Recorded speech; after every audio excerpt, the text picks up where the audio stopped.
The Zamari Intergalactic Institute shimmered against the darkness of space, like a jewel encased in crystal.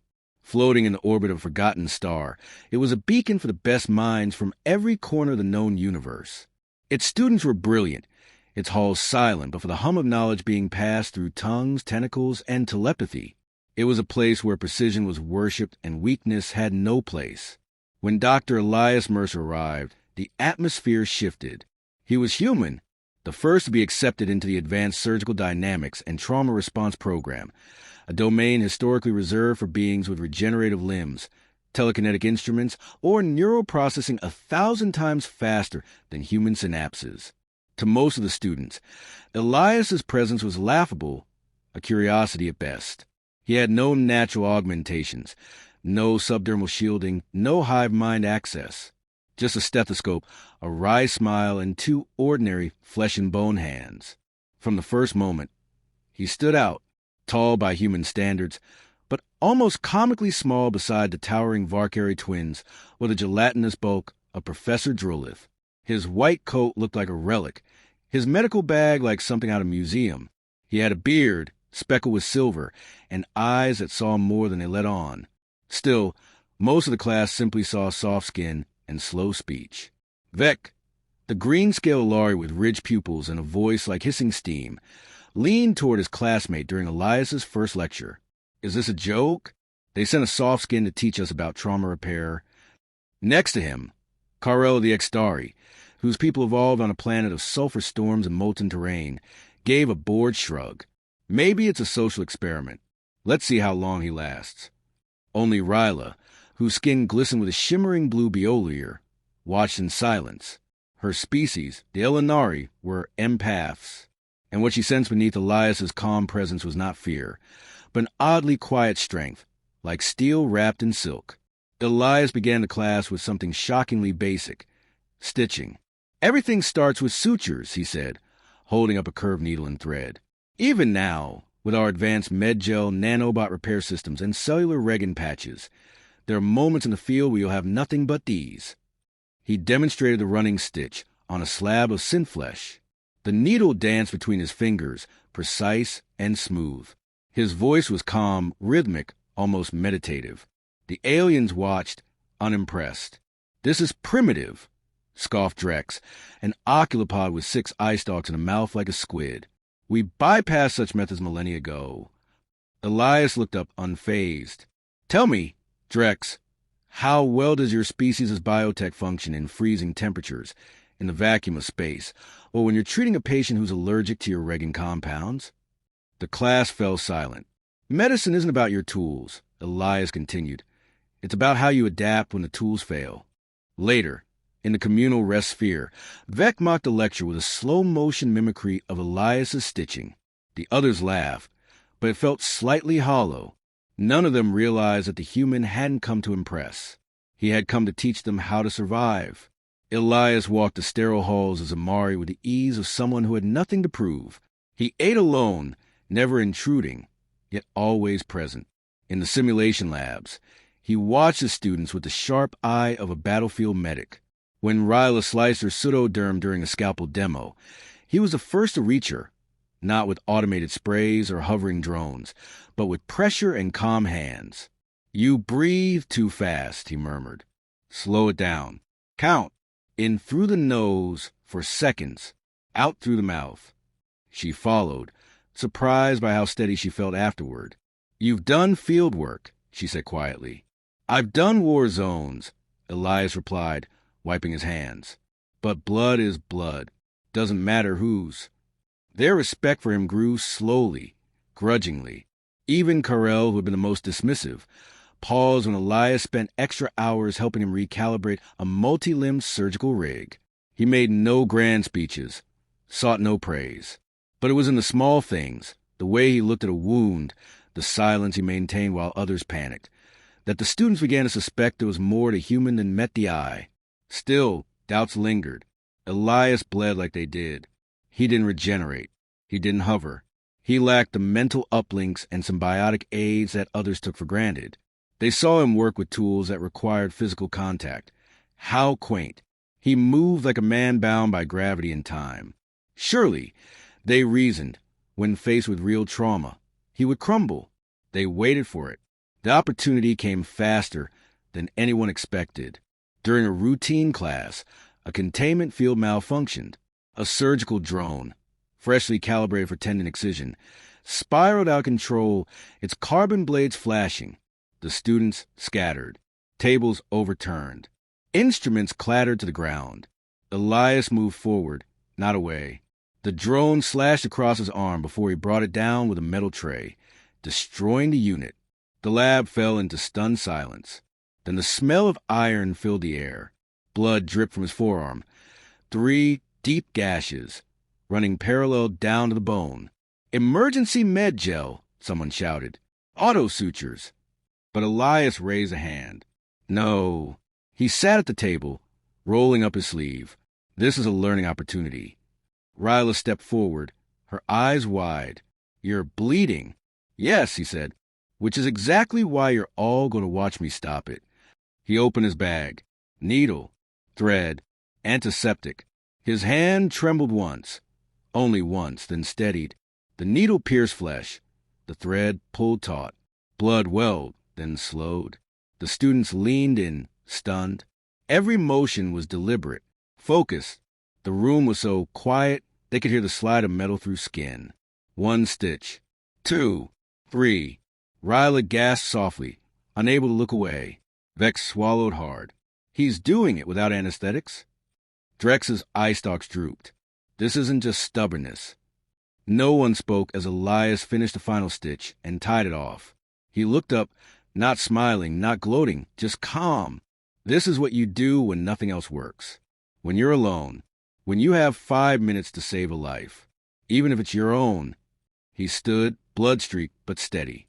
The students didn't cheer. They didn't clap. But something shifted in their eyes. The human wasn't soft. He was forged in pressure, tempered in pain. And suddenly, the galaxy didn't seem so distant. They had all come from species that evolved in chaos. But perhaps none of them had truly understood resilience until they saw it sewn, stitch by stitch, into the skin of the man they thought would be weakest of all. The next class was full and silent. The silence in the lab afterward was not one of reverence, but recalibration. The students of Zamari no longer looked at Elias Mercer as an anomaly to be dismissed. Instead, they began to observe him like they would a difficult surgical case. Complicated, confounding, but undeniably real. Respect had begun to creep in, tentative and unspoken. In the days that followed, the rhythm of their classes changed. Questions came more frequently. Some students, like Ryla, stayed behind after simulations, asking about Earth anatomy, about survival conditions in war-torn climates, about field improvisation. Elias never lectured longer than needed. He gave them fragments, sharp, instructive, and always grounded in something real. He never glamorized pain, never dramatized his own ordeal. In fact, he spoke of it only once. "If you ever find yourself bleeding," he had said, stitching up a simulation dummy, "remember the mind goes before the body. Panic is the first killer. Control that, and you give yourself a chance." For many of his students, who were bred or engineered for optimal performance, this idea was alien. But for the first time, they listened without skepticism. Yet even respect has its limits. It wasn't long before Zamari offered a true test. The lab was in full demonstration mode. Each student had been assigned a unique physiological model, a complex bioform designed to replicate trauma scenarios from various planets. The goal: identify, triage, and stabilize life-threatening conditions within 6 minutes. The room buzzed with the sound of tools, scanners, and crisp commands. Elias moved quietly between tables, observing. Occasionally he interjected with a tip or subtle correction. He was patient, but not indulgent. Mistakes were corrected swiftly. Half-complete work was unacceptable. Carl had just completed a successful neural realignment on a 3-lobe brain model when the tremor hit. It wasn't loud, just a low-frequency hum that caused several of the plasma tools to flicker. Some students looked up, but continued working. Elias's head turned slightly, like a predator sensing a shift in air pressure. The second tremor was sharper, accompanied by the unmistakable snap of a containment field collapsing. Before anyone could react, a suspended surgical drone, high on its overhead rail, jerked free from its mooring and crashed downward. One of its blades, a high-frequency micro-serrated disc, flashed as it spiraled. Students ducked. One screamed. Elias moved. There was no hesitation, no calculation. He lunged across the lab, grabbing Vec by the collar and dragging him aside just as the drone skittered off a console and burst into sparks. The lab's emergency systems kicked in a second too late. The damage was done. Elias stumbled backward, breath caught short. His left forearm hung awkwardly at his side, blood already trailing down his hand and onto the floor. 3 deep gashes split the flesh, clean and cruel. Muscle fibers twitched beneath the ruined skin. No one moved. The other instructors were still sealed in the adjacent lab wing, their access locked by the system's containment response. The students stood frozen, their training forgotten in the shadow of real blood. Ryla's mouth opened, but no words came. Even Drex, always dismissive, remained motionless. The scene didn't fit their frame of experience. Pain was theoretical. Trauma was scripted. This wasn't part of the drill. Elias sat down at the nearest workstation, breathing slowly. His face betrayed no panic. If anything, he looked tired, annoyed, even. "Someone disinfect that table," he said. "I'm not getting sepsis because of your hesitation." Still, no one moved. He exhaled and reached for his bag. "Fine. Lesson begins now." Ryla broke the trance first. She grabbed a sterilization swab from the cart and wiped the surface. The blood kept coming, dark and steady. "I can call for auto aid," she began. "No," Elias interrupted, voice even. "The containment's going to hold the doors another 6 minutes. That's more than enough time." Carell approached, arms folded. "You're going to suture that? Yourself?" Elias gave him a dry glance. "Would you prefer I faint dramatically and bleed on your boots?" There was no bravado in his tone, only the cool resignation of someone who had been through worse. He laid out the tools with one hand, the injured arm resting on a cloth. Forceps, suture thread, needle, antiseptic gauze. He applied pressure briefly, then wiped away the excess blood. With steady fingers, he threaded the needle. The first puncture drew a collective flinch from the class. The metal disappeared beneath the skin, and the thread followed with a practiced tug. A red droplet followed the curve, then settled. Elias didn't grimace. He didn't grunt or flinch. The only sound was the quiet snip of the scissors and the wet slide of needle through flesh. "You won't always have bots," he murmured, not looking up. "You won't always have assistance. What you'll have is your breath, your hands, and whatever you can find in 20 seconds. Another stitch. Then another." Vex stepped forward, his usual arrogance muted. "Does it not hurt?" Elias glanced at him. "Of course it hurts. But pain isn't the enemy. Losing focus is." His voice was distant, as though he were somewhere else, perhaps in a tent under shellfire or the deck of a shaking ship, pressing gauze into someone else's gut. But his hands never faltered. The class moved closer, drawn in against their instincts. Elias continued, narrating his process now, not to impress, but to teach. "You want equal spacing, close but not crowded. Too tight, and you cause necrosis. Too loose, and you risk dehiscence." He paused, tying another knot. "Most of you will never have to do this on yourself. But if you do, make sure your non-dominant hand can handle precision." Ryla leaned in, her voice quiet. "You've done this before." "Yes." "How many times?" Elias gave a small shrug. "Enough to know I prefer not to." He finished the final stitch, tied it off, and sat back. Blood had stopped flowing. The wound was ugly, but clean, functional. Only then did he show the smallest tremor in his fingers. The door behind them hissed open. A medical drone hovered in, alarms blaring behind it. A trio of instructors followed, wide-eyed. But by then, Elias had already begun packing away the tools. One of the instructors, an amphibious being with crystalline eyes, moved forward. "Why didn't you wait for aid?" Elias stood slowly. "Because I didn't have the time." His gaze swept the room. And neither will they, if they're ever out there. The instructors looked at the students, then at the stitched arm. No reprimand came. How could it? When the incident was logged, the official record noted it as a minor injury. But among the students, it became something else entirely. They didn't talk about it loudly, but they talked. The human who bled, the human who stitched, not with speed, not with enhancements, but with pure will.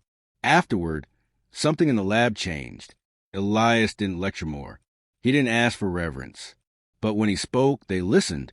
When he demonstrated, they followed. Because now they knew the human didn't just teach trauma medicine. He lived it. And some part of them, deep secret, hoped they'd never have to be as strong as he'd been in that moment. But if they did, they would remember the needle, the silence, and the calm voice that said, "Lesson begins now."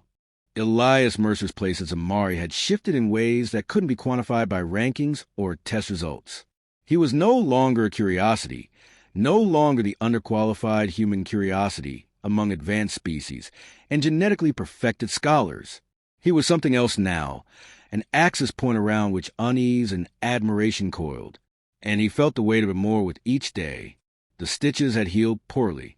The lab's healing drones offered to expedite the recovery, but Elias declined. Scars were familiar territory. He'd once said that the body's reminders were often more useful than any data log. Each morning, he flexed his hand and tested the grip of his fingers before returning to the teaching floor. The other instructors gave him space. The students watched closely. That morning, a new directive arrived from Central Command. Zamari would be sending a contingent to the Faltrex outpost for practical rotations. It was standard procedure for students to experience real emergency zones under supervision. But what was not standard was the accelerated schedule. Elias's class had been chosen to deploy 2 months early. The reason, though unspoken, was clear.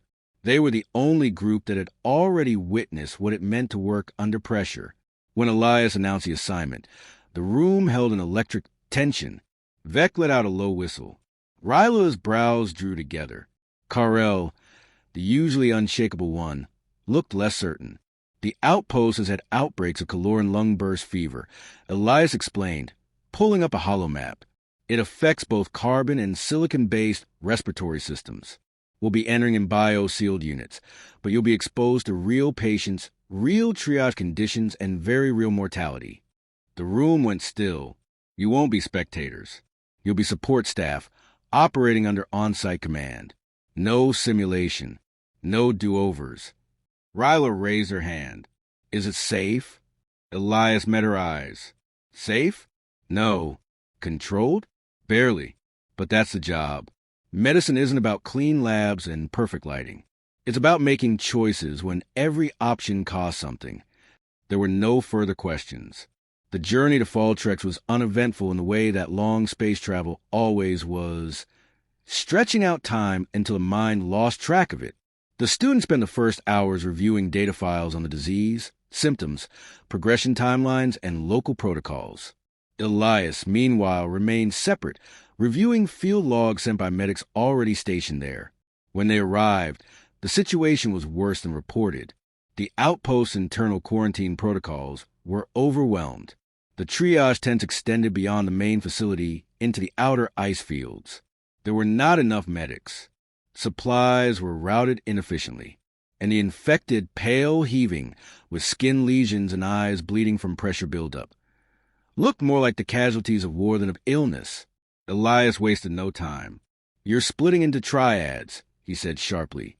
One acts as intake, one as diagnostics, one on stabilization. If anyone hesitates, they're pulled and reassigned to logistics. This isn't about showing bravery. This is about functioning. No one volunteered complaints. Even Drex, who had once scoffed at the idea of human leadership, obeyed without smirk or snide remark. Ryla found herself paired with Vec and a quiet amphibian named Sile. Their assigned zone was the mid-triad bay, where the borderline cases went, those who might survive, or not. Their first case was a 3-lunged avian with fluid buildup and acute neurospasms. The stench of protein rot hit them instantly, but none flinched. Ryla's fingers shook slightly as she inserted the diagnostic patch. Vec managed the air filtration. Sio prepped the force stabilizer. They moved like they had rehearsed because Elias had made them. Hours passed. They stopped checking the chronometer. Everything became reflex. The groans of the dying, the occasional scream, the sharp beeps that signaled cardiac failure. Then a call came over the comms. Elias needed backup in isolation chamber theta. Ryla and Carell were closest. They arrived to find Elias in the middle of a procedure on a patient whose condition defied standard classification. The creature was semi-crystalline, with fractures running through its core structure. Its translucent chest pulsed erratically. Fluid leaked from internal fissures like oil from a cracked engine. Elias was elbow-deep in a stabilization rig, hands coated in viscous biogel, muttering to himself an Earth standard and something else. Maybe curses, maybe mantras. "Hand me the polymer binding rod." He snapped, not looking up. Carell hesitated for half a second, then found the tool and passed it. Ryla watched Elias's face. Sweat pooled at his brow, despite the cold. His eyes were focused in that unnerving way, utterly still, like a man on a wire. "What's the problem?" she asked quietly. Elias didn't look up. "It's not trauma. It's not infection. This is systemic degradation. Something's breaking down their base structure from the inside. That's not Kaloran fever. No, which means we got another problem entirely." The realization hit like a thermal spike. There was another pathogen. Something unreported. Something worse. Elias finished procedure and stepped back. The creature stabilized. Barely. He pulled off his gloves, breath heavy, and turned to them. "We don't say anything yet," he said. "Not until we confirm. But if it spreads, we'll report through internal channels. Not public. Not yet." He didn't explain further. He didn't need to. Over the next 24 hours, the team gathered data, working in shifts, collecting samples from patients who didn't match the expected pathology. Elias led the effort, often working past his own limits. The wound on his arm began to ache again. He ignored it. Ryla caught him once, seated alone in the break tent, eyes hollow. "You need sleep," she said. He didn't answer right away. Then, "Not yet." She sat beside him, unsure what to say. The silence between them was not uncomfortable, just heavy. Finally, she asked, "Why did you come here?" "Not just the outpost." "Zamari." Elias smiled faintly, not looking at her. "Because Earth didn't need me anymore. And out here, maybe someone does." That night, the lab confirmed what Elias suspected. The new strain had mutated from the original fever pathogen, adapting to off-world genetics. It was spreading faster than containment allowed. Elias sent the report to command, bypassing local administrators. The next morning, med ships began arriving with proper containment units. Quarantine procedures were reestablished, and Elias's students, his team, were given quiet commendations for their actions. But the real shift had already happened. Carell approached Elias after the final rotation ended. There was no sarcasm in his voice, no distance. "You saved that outpost." Elias shook his head.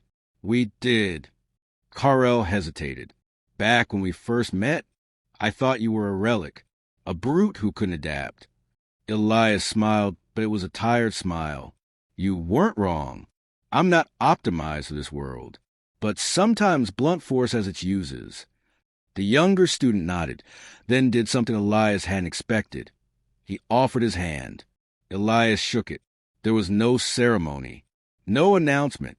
But from that moment, something else settled in the group, not just respect, but loyalty. Hard won, and it would be tested soon enough. The shuttle ride back from Falltrek's outpost was silent in a way only trauma could explain. Not the kind that wounds the body, but the kind that lingers in the quiet between heartbeats. The aftermath of seeing too much, doing too much, and still wondering if it had been enough. Ryla sat with her hands tucked beneath her arms, watching the black swirl of space pass by. Across from her, Carell stared into nothing, brows furrowed. Elias, as always, sat nearest the emergency console, back straight, as though posture could hold back fatigue. They returned to Zamari to a subdued welcome. There were no medals or banners, Only a short debrief and data offloading. The students were instructed to rest, but none of them truly did. When you stood in the breath of death, routine feels hollow.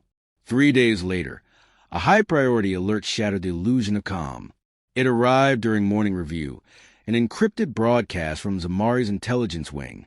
The pathogen they'd encountered at Faltrex had seeded further than expected. Other colonies were showing signs of the same structural degradation, and in at least one case, collapse had begun, literally. A mining colony on M9 Corvallis had disintegrated, its life support systems failing after internal stabilizers melted down. The infection had spread not just to flesh, but to infrastructure, corrupting bio-integrated tech. Worse, the Command Council suspected sabotage. They think someone helped the mutation along, Elias said during the emergency staff meeting. Guided it, turned it into a weapon. Karel scowled. Why would anyone do that? There's always someone who profits from chaos. A plan was set. Zamari would send a team to a threatened orbital habitat, Aurelian Arc, one of the few places where the mutation's early stages had been detected but not yet bloomed. They had 72 hours before containment protocols would force isolation. If they couldn't diagnose and arrest the spread by then, the station would be purged. Elias was chosen to lead, not just because of the performance at Faltrex, but because he was expendable. He knew it, so did the others. He didn't object. You don't have to go alone, Ryla said, approaching him as he reviewed intake schematics. I'm not, he replied.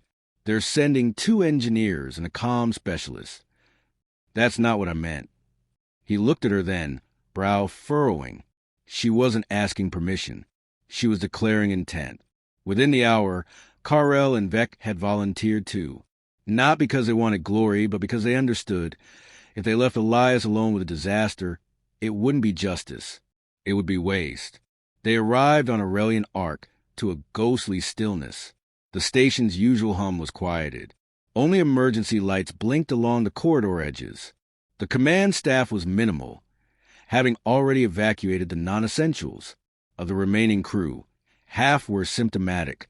First thing we do is test the systems, Elias said. If the infections jump to interface pathways, we shut everything down manually. No AI, no automation. Won't that collapse the environment control? Karel asked. Only if we fail to restart in time. Ryla found the patient ward eerily familiar. The wheezing, the flushed skin. But this time, there was an added layer, metal. Biohardware on some of the victims had fused, rejecting neural feedback. Ports bled. Data screens flickered with fragmented code, as though the disease had learned a second language. Elias worked tirelessly, swapping between patient care and system diagnostics. They found the infection's fingerprint in every system it touched, a viral agent that spliced organic cells with road code, converting biosystems into carriers. It wasn't just a disease. It was a bridge between life and machine, and someone had built it. They traced the signal to a relay node on Deck 7. Vec and Karel descended with tools in hand. What they found confirmed Elias's worst suspicion. The infection had been seeded by an embedded pulse, delivered via cargo manifest weeks before symptoms emerged. Someone had planted it. Elias pieced together the code from system logs and presented it to command. It was artificial, intentional, but that wasn't the worst part. The pulse had a timer. A second sequence had begun counting down, one that would trigger a system-wide override. The station would reboot in 12 hours, forcing all systems to reintegrate, erasing all temporary firewalls Elias and his team had installed. If that happened, the infection would no longer be localized.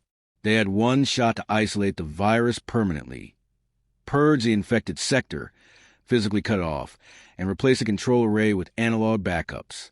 But to do that, someone had to manually sever the conduit, an internal shaft located within the most infected zone. Elias didn't hesitate. I'll do it. No, Karel said instantly. You're the only one who can oversee the backup system reinitiation. I wrote the override protocol. Anyone can run it. But no one else can survive long enough in there. Ryla stepped forward. We're not losing you, Elias. He looked at them, this group of once doubtful students. He remembered when Karel mocked his methods, when Vec rolled his eyes at every lecture, when Ryla had kept her distance, skeptical but kind.